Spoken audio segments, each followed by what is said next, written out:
আপনাকে চমকে দিয়ে মৃত্যু চলে আসবে, ঠিক কিনা বলেন? তাহলে এগুলো হচ্ছে দুনিয়ার ফিচার। এই দুনিয়াতে বিপদ আপদ, কষ্ট, ঝুঁকি, স্ট্রাগল, বার্ধক্য, অসুস্থতা, এগুলো নিয়ে আমাদেরকে টিকে থাকতে হয়। এটা দুনিয়ার ফিচার, মিলায় ফেললে হবে না। জান্নাতের ফিচার একটা, দুনিয়ার ফিচার আরেকটা। দুনিয়াতে কষ্ট থাকবে, বিপদ আপদ থাকবে। এই দুনিয়ার ফিচারটা আল্লাহ তাআলা কোরআনের একটা আয়াতে খুব চমৎকার ভাবে উল্লেখ করেছেন। সেটা দিয়েই আমি আলোচনা শুরু করেছি। আল্লাহ তাআলা ইরশাদ করছেন, ওয়ালা নাবলুওয়ান্নাকুম বিশাইইম মিনাল খাউফি ওয়াল জুই ওয়া নাকসিম মিনাল আমওয়ালি ওয়াল আনফুসি ওয়াস সামারাত ওয়া বাশশিরিস সাবিরিন। আল্লাহ তাআলা বলছেন, অবশ্যই অবশ্যই আমি তোমাদেরকে পরীক্ষা করব, ভয় দিয়ে, ক্ষুধা দিয়ে, সম্পদের ঘাটতি দিয়ে, আতঙ্ক দিয়ে, প্রাণনাশ দিয়ে, ফল ফসলের হানি দিয়ে পরীক্ষা করব। কিন্তু এই পরীক্ষায় যারা উত্তীর্ণ হবে, যারা সবর ইখতিয়ার করবে, ওয়াবাশশিরিস সাবিরিন, ধৈর্যশীলদের জন্যই হচ্ছে সুসংবাদ। আলহামদুলিল্লাহ পড়ে। তাহলে সম্মানিত সুধী, আমরা বুঝতে পারলাম এই পৃথিবীর ফিচার হচ্ছে এখানে বিপদ থাকবে, বিপদ ছাড়া কেউ থাকবে না। স্ট্রাগল থাকবে, কষ্ট থাকবে, ঝুঁকি থাকবে, রিস্ক থাকবে, এবং নানা ধরনের বিপদ আপদ দিয়ে আল্লাহ তাআলা আমাদেরকে পরীক্ষা করবেন। এটা মাস্ট, এটা আমাদের মাইন্ডসেটে নিয়ে নিতে হবে। মাইন্ডসেটে এটা ক্লিয়ার থাকতে হবে। চিরসুখ চিরশান্তি এই দুনিয়াতে মিলবে, কোথায় মিলবে তাহলে? এটা তাহলে বিপদ আসবেই, আপদ আসবেই, পরীক্ষা থাকবেই আমাদের জীবনে। তবে ইন্টারেস্টিংলি মজার বিষয় হচ্ছে পরীক্ষাটা এক একজনের এক এক রকম। পুরো পৃথিবীটা একটা পরীক্ষা ক্ষেত্র, কিন্তু কারো প্রশ্নপত্রের সাথে কারো প্রশ্নপত্রের কোনো মিল নাই। সুবহানাল্লাহ। আমার পরীক্ষা একরকম, আপনার পরীক্ষা আরেক রকম, ওই ভাইয়ের পরীক্ষা আরেক রকম, ওনারটা আরেক রকম। সবাই পরীক্ষার্থী, সবাই পরীক্ষার্থী, কিন্তু কারো প্রশ্নপত্রের সাথে কারো প্রশ্নপত্রের কোনো মিল নাই। কারোর জন্য পরীক্ষা হচ্ছে সে খুব অসুস্থ, প্রচন্ড অসুস্থতা, তার জন্য পরীক্ষা। ক্যান্সারের রোগী, দুরারোগ্য ব্যাধি, ডক্টর বলছে 4th স্টেজে চলে আসছে, কয়েক মাস বাঁচতে পারে, এটা তার জন্য পরীক্ষা। আবার কারো দেখবেন যে খুব একটা অসুস্থতা নাই, অসুস্থতার ঝামেলা নাই, কিন্তু তার দারিদ্রতা আছে, তার আর্থিক অনটন, এটা তার জন্য পরীক্ষা। আবার কারো দেখবেন অসুস্থতাও নাই, দারিদ্রতাও নাই, তার দাম্পত্য জীবনের সমস্যা আছে না নাই? অনেকের দেখবেন এগুলো কোনোটাই সমস্যা না, তার ছেলে কথা শোনে না, মাদকাসক্ত। আহা, মাদকাসক্ত, রিহ্যাবে পাঠায়, আবার আসে, আবার গাঁজা খাওয়া শুরু করে, আছে না নাই বলেন? দেখেন তার পরীক্ষাটা আবার আলাদা। অনেকের দেখবেন মেয়ে বাবার কথা শোনে না। আবার অনেকের দেখবেন যে ব্যবসায় সমস্যা, লসের পর লস, লাভ উঠাতে পারে না। তাহলে পরীক্ষা ছাড়া, বিপদ আপদ ছাড়া দুনিয়াতে কেউ নাই, কেউ নাই প্রিয় ভাইরা। এটা আমাদের মাথায় রাখতে হবে। পরীক্ষা আপনাকে দিতেই হবে, পরীক্ষা দিয়ে দিয়েই নিজেকে প্রমাণ করতে হবে। আর এক একজনের পরীক্ষাটা এক এক রকম, কারো পরীক্ষার সাথে কারো পরীক্ষার কোনো মিল থাকবে না। তো মাঝে মাঝে আমরা এটা ভুলে যাই। আল্লাহ তাআলা কালামে পাকে রিমাইন্ডার দিয়ে আমাদেরকে স্মরণ করিয়ে দিতে চান যে এই পৃথিবীতে আসলে তোমরা এসেছো পরীক্ষা দিতে। এটাই জীবনের বড় বাস্তবতা। আমাদের জীবনে যত হতাশা, আমাদের জীবন নিয়ে যত অভিযোগ, আমাদের মনে যত কষ্ট, আমাদের হৃদয়ের ভেতরে যত অস্থিরতা, তার মূলে হচ্ছে এই সমস্যা যে আমরা ভুলেই গেছি আমরা পরীক্ষা দিতে আসছি। এটা যদি ভুলে না যান, এটা যদি আপনার মাইন্ডসেটে থাকে যে পুরো জীবনটা একটা পরীক্ষা, তাহলে দেখবেন কোনো কিছু আপনাকে কাবু করতে পারবে না। আপনি হতাশ হবেন না, জীবন নিয়ে আর অভিযোগ থাকবে না, আপনি ভেঙে পড়বেন না, সব অভিযোগ হতাশা দূর হয়ে যাবে। তারপরে বুঝতে পারলাম পরীক্ষা আপনাকে দিতেই হবে। পরীক্ষা দেয়া ছাড়া এই পৃথিবী থেকে চলে যাওয়ার কোনো চান্স বা সুযোগ আমাদের কারো নেই। সূরাতুল আনকাবুতে আল্লাহ তাআলা এই কথাটা আরো চমৎকার ভাবে বলেছেন। আল্লাহ তাআলা ইরশাদ করছেন, আহাসিবান নাসু আইয়ুতরাকু আইয়াকুলু আমান্না ওয়া হুম লা ইফতানুন ওয়ালাকাদ ফাতান্নাল্লাযীনা মিন ক্বাবলিহিম ফালা ইয়া'লামান্নাল্লাহুল্লাযীনা সাদাকু ওয়া লা ইয়া'লামান্নাল কাযিবিন। আল্লাহ বলেন, মানুষ কি ভেবেছে সে শুধু বলবে আমি ঈমানদার আর তাকে আমি জান্নাতে ঢুকাই দিব? না, কখনো না, কোশ্চিন কালেও না। বরং পূর্ববর্তীকালে যারা পৃথিবীতে এসেছিল তাদেরকে আমি পরীক্ষা নিয়েছি, পরীক্ষা করেছি, এবং তাকেও ইমানের প্রশ্নে সে সত্যবাদী না মিথ্যাবাদী পরীক্ষা দিয়ে দিয়ে নিজেকে প্রমাণ করতে হবে। ঠিক কিনা বলেন? পরীক্ষা দিয়ে আপনাকে প্রমাণ করতে হবে। এবং এই পরীক্ষার ব্যাপারটা, এটা যে শুধু আমরা সাধারণ মানুষ আমাদের জীবনে দুঃখ বিপদ পরীক্ষা এমনটা না। এই পৃথিবীর সবচাইতে শ্রেষ্ঠ মানুষ যারা ছিলেন তাদেরকে আল্লাহ পরীক্ষা নিয়েছেন। বলেন তো, এই পৃথিবীতে সবচাইতে শ্রেষ্ঠতম মানুষ কারা? সবচাইতে শ্রেষ্ঠ ভালো মানুষ কারা ছিল পৃথিবীতে? বলেন তো, নবীরা। আওয়াজ করে বলেন তো কারা? তো বলেন তো, নবীদের জীবনে পরীক্ষা ছিল কি ছিল না? হ্যাঁ ছিল। বেশি না কম? বিষ্ণু ইসলামকে জিজ্ঞাসা করা হলো, আইয়ুন নাসি আশাদ্দু বালাআন ইয়া রাসূলুল্লাহ, হে আল্লাহর রাসূল, এই পৃথিবীতে কাদের জীবনে পরীক্ষা বেশি? বিষ্ণু ইসলাম বললেন, আল আম্বিয়া, নবীদের জীবন। আল আম্বিয়া সুম্মাল আমসাল ফাল আমসাল, সবচাইতে জীবনে পরীক্ষার সম্মুখীন সবচাইতে বেশি হয়েছেন নবীরা। তারপরে নবীদের পরবর্তী অবস্থান যাদের, সিদ্দিকিন যারা, সোহাদা যারা, সলিহিন যারা, আল্লাহওয়ালা যারা, তাদের জীবনে পরীক্ষা বেশি। ইউবতালার রাজুলু আলা হাসাবি দীনি, ব্যক্তির দিনদারি যত বেশি তার জীবনে আল্লাহর পরীক্ষাও তত বেশি। আপনি আল্লাহওয়ালা হবেন, আপনার জীবনে পরীক্ষাও অনেক বেশি। এজন্য ইমানদার হওয়া যেমনি মর্যাদার, ইমানদারের জীবনে পরীক্ষাও হবে অনেক বেশি। এবং পরীক্ষা যত বড়, খেয়াল রাখতে হবে, মন খারাপ করার কোনো সুযোগ নেই। পরীক্ষা যার জীবনে যত বড়, সেটাতে সফল হতে পারলে ওটার প্রতিদানও বড়। পরীক্ষা যত বড়, এটাতে সাকসেস হইতে পারলে এটার রিওয়ার্ডও তত বড়। বিষ্ণু ইসলাম বলেন, ইযামুল জাযাই মাআ ইযামিল বালা, বালা যত বড় জাযাও তত বড়, প্রতিদানও তত বড়। কারণ নবীদের জীবনে যদি খেয়াল করেন, দেখবেন যেই নবীর জীবনে পরীক্ষা যত বেশি, সেই নবীর জীবনে সফলতাও তত বেশি।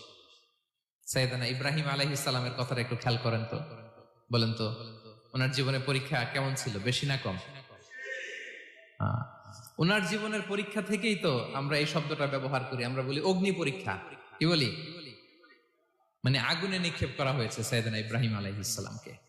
তাও স্বাভাবিকভাবে না, উলঙ্গ করে, নেকেট করে ওনাকে অপমানিত করবার জন্য ওনার গায়ের জামা কাপড় খুলে উলঙ্গ অবস্থায় আল্লাহর খলিল সাইয়েদনা ইব্রাহিম আলাইহিস সালামকে অগ্নিকুণ্ডে নিক্ষেপ করা হয়েছিল।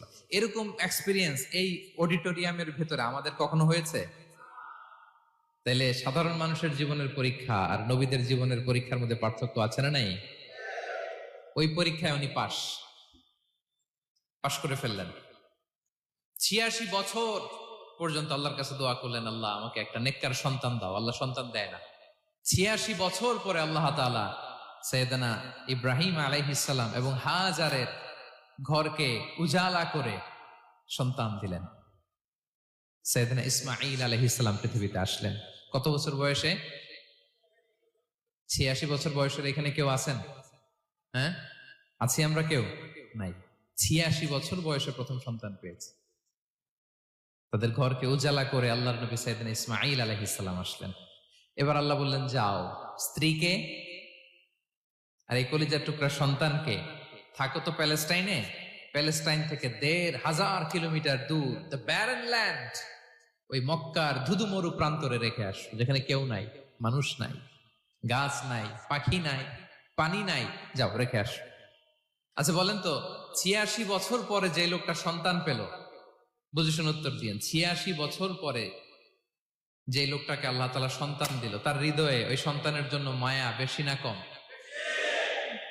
এমনি তো আমাদের প্রথম সন্তানের হিস্ট্রিটা একটু খেয়াল করেন তো। প্রথম আমাদের যে মেয়ে হয়েছিল বা যাদের ছেলে হয়েছিল, তার প্রতি আদর, সোহাগ, দরদ, ভালোবাসা, আল্লাহ কত ছিল। আর ৮৬ বছর বয়স আল্লাহ তাআলা ওনাকে সন্তান দিলেন, দিয়ে বললেন, যাও হাজারকে আর ইসমাঈলকে মক্কার ধুধুমরু প্রান্তরে রেখে আস। আল্লাহ তাআলা বলতে দেরি, চলে যেতে দেরি নাই, মুহূর্তে উনি রওনা হয়ে গেলেন। সুবহানাল্লাহ পড়বেন না? রেখে আসলেন মক্কার ধুধুমরু প্রান্তরে। এবার আল্লাহ বললেন, যাও রিটার্ন ব্যাক টু প্যালেস্টাইন, প্যালেস্টাইনে চলে যাও। চলে গেলেন। হৃদয়টা ভেঙে খান খান। অনেক বছর পরে আল্লাহ তাআলা আবার অনুমতি দিলেন, যাও এবার ছেলেকে দেখে আসতে পারো, যাও প্যালেস্টাইন থেকে আবার মক্কায় যাও। সাইয়েদনা ইব্রাহিম আলাইহিস সালাম প্যালেস্টাইন থেকে আবার ১,৫০০ কিলোমিটার পথ পাড়ি দিয়ে, এখনকার মতো ফ্লাইটে যায় না, গাড়িতেও না, উটে করে, কিসে করে। উনি যে কতবার মক্কা থেকে ফিলিস্তিন এসেছেন আর গিয়েছেন কোন ইয়ত্তা নাই, হিসাব নাই। গেলেন, এবার ছেলেটা হাঁটতে পারে, দৌড়াতে পারে, একটু একটু কথা বলতে পারে, আব্বা আব্বু ডাকতে পারে। কেমন মায়া লাগে বলেন তো। মায়া ভালোবাসায় যখন টইটম্বুর, ঠিক ওই মুহূর্তে আল্লাহ বললেন ছেলেকে জবাই করো, জবাই করো ছেলেকে। আল্লাহ তাআলা বলতে দেরি করেছেন, আল্লাহর আদেশ পালনে 1 সেকেন্ডও তিনি দেরি করেন নাই।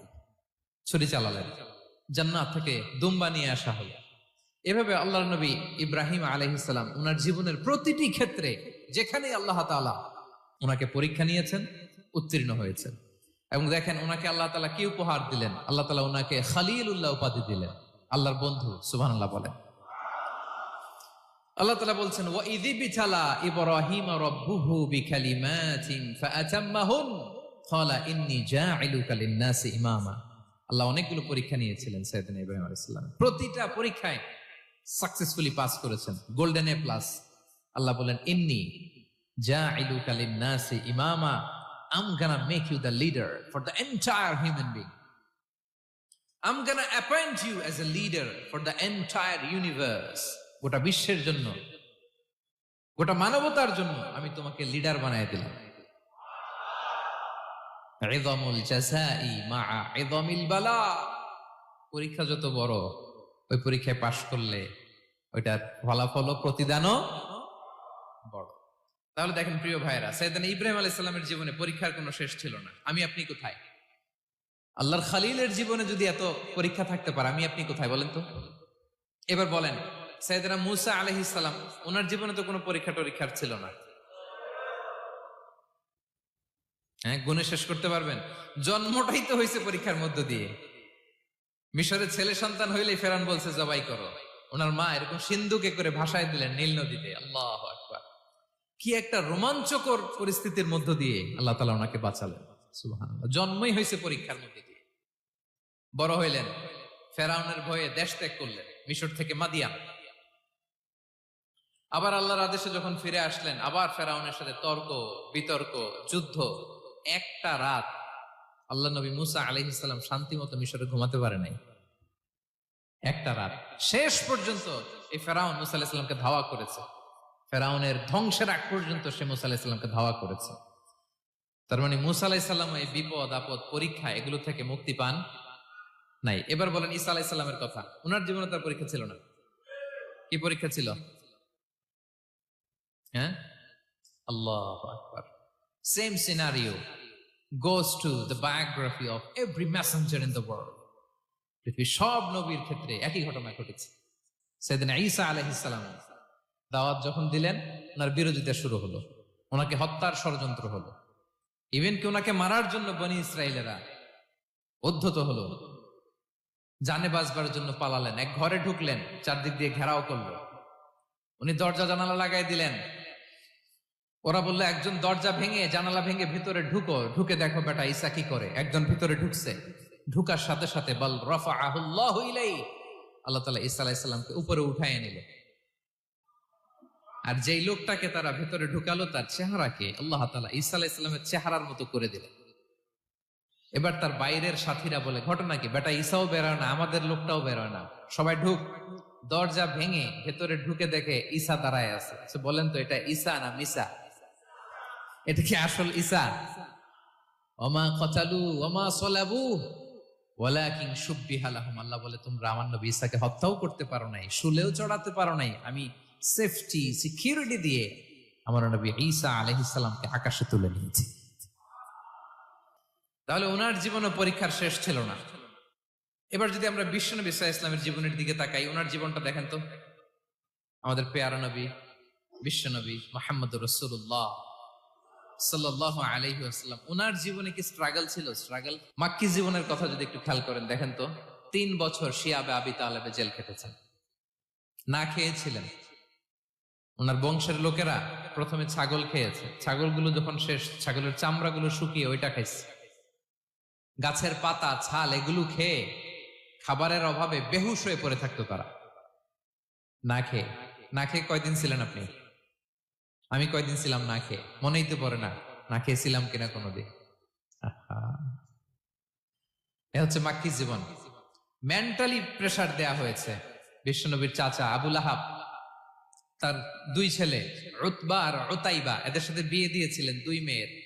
যখন দাওয়াত দেওয়া শুরু করলেন, দুই মেয়েকে ডিভোর্স দিয়ে দিল। দেখেন, একটা বাবার জন্য প্রাপ্তবয়স্কা মেয়েকে যখন উঠায় নেয়ার আগে ডিভোর্স দেয়, তার মানসিক অবস্থাটা কেমন থাকে বলেন? মেন্টালি প্রেসারাইজ করা হয়েছে, ফিজিক্যালি হ্যারাস করা হয়েছে। বিষ্ণু ইসলাম যখন নামাজে দাঁড়াতেন, উটের পচা নারী ভুড়ি বিষ্ণুনবীর কাঁধে চাপিয়ে দেওয়া হতো। আপনার জীবনে এরকম ঘটছে কখনো? আপনি নামাজ পড়তেছেন, উটের পচা নারী ভুড়ি আপনার কাঁধে চাপিয়ে দেওয়া হয়েছে। কয়দিন হয়েছে এরকম? কয়দিন হয়েছে? হ্যাঁ, তারপরে তো আলহামদুলিল্লাহ বেরোয় না মুখ দিয়ে। কেমন আছেন হুজুর কোয়েন না, বেশি একটা সুবিধার না, তাই না? বেশি একটা একটু মিলাবেন। কতটুকু পরীক্ষা আমরা দিয়েছি। তায়েফে গেলেন বিশ্বনবী, তায়েফে গেছিলেন জমির বায়না দিতে, তাই না? জমি কিনবে তায়েফে। তায়েফবাসীদেরকে জাহান্নামের আগুন থেকে বাঁচাতে গিয়েছিলেন, নিজের জন্য না। সেখানে তায়েফের ছেলেরা পাথর মেরেছে বিষ্ণু ইসলামের গায়ে। এত শুভ্র দেহ ছিল, চেহারা ছিল, বিষ্ণুবীর গা দিয়ে ঝরঝর করে রক্ত ঝরেছে। ফিজিক্যাল হ্যারাসমেন্টের শিকার হয়েছেন বিষ্ণু ইসলাম। যখন যেদিন বিষ্ণু ইসলামকে হত্যার ষড়যন্ত্র করা হলো, আল্লাহ তাআলার আদেশে তিনি মক্কা থেকে মদিনায় হিজরত করলেন। মদিনাতে যে একটা রাত, সপ্তম হিজরির আগ পর্যন্ত শান্তিতে ঘুমাতে পারেন নাই। তিন দিকে তিন ইহুদি বসতি, বনু কাইনুকা, বনু নদীর, বনু কুরাইজা। আহা, খাওয়ার মধ্যে বিষ মিশিয়ে দেয়া হয়েছিল বিষ্ণু ইসলামের। বাজুর, খাসির বাজুর রান পছন্দ করতেন। এক ইহুদি মহিলা বিষ্ণু ইসলামের ওই রানের মধ্যে বিষ মিশিয়ে দিয়েছিল। ওই বিষের যন্ত্রণায় মৃত্যুর আগ পর্যন্ত বিষ্ণুনবী কাতরাতেন, এবং উনি ইন্তেকালের সময় ওই বিষের ব্যথা যন্ত্রণাতে ইন্তেকাল করেছেন। বিষ্ণুনবীর ইন্তেকালটা শাহাদাতের ইন্তেকাল ছিল।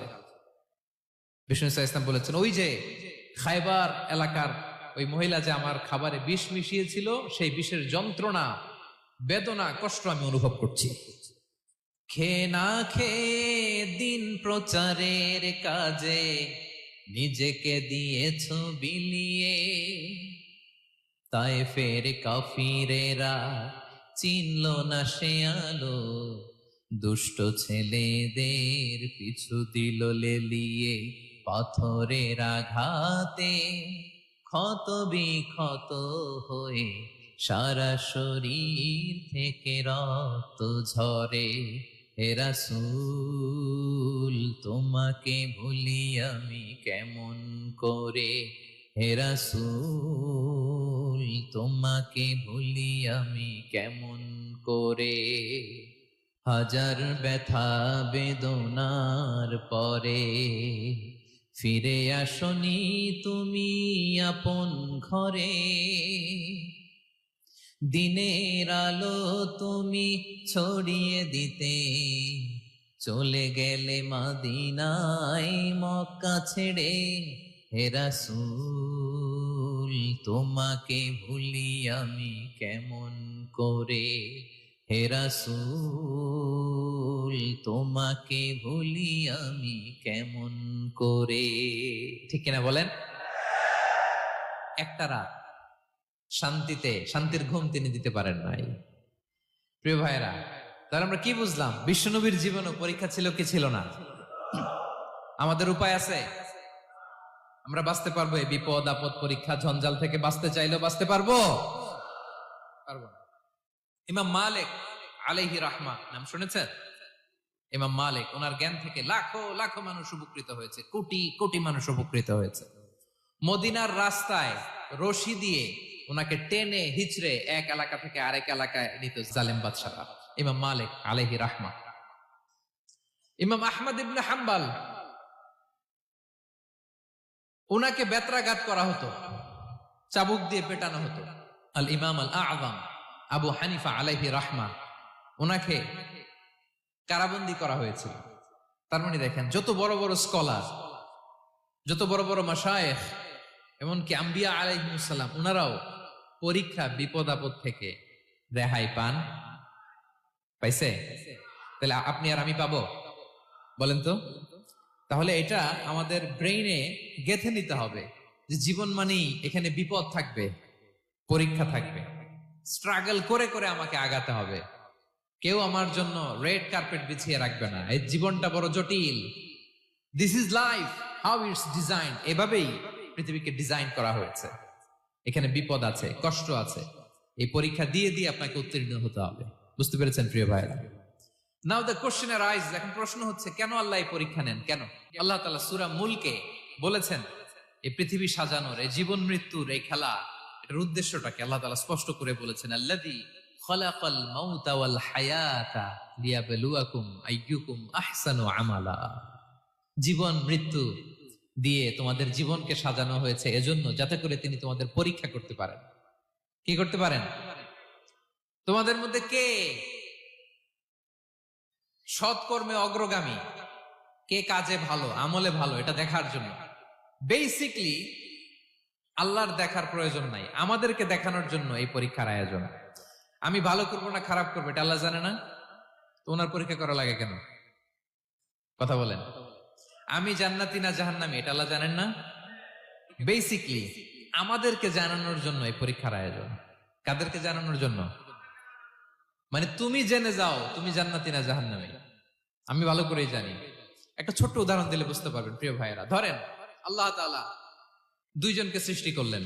উদাহরণস্বরূপ একজনের নাম আব্দুল্লাহ, আরেকজনের নাম আব্দুর রহমান। সৃষ্টির পরে আব্দুল্লাহকে বললেন, আব্দুল্লাহ আমি জানি তুমি পৃথিবীতে 50 বছর হায়াত পাইতা, খুব ভালো কাজ করতে, তুমি দুনিয়াতে অনেক ভালো কাজ করতে, এটা আমি আগেই জানি। আমার অসীম জ্ঞান বলে আমি আগে থেকেই জানি।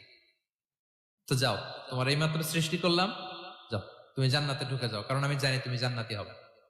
আচ্ছা, আর আব্দুর রহমান তুমি পৃথিবীতে খুব খারাপ কাজ করতে, এটা আমি জানতাম।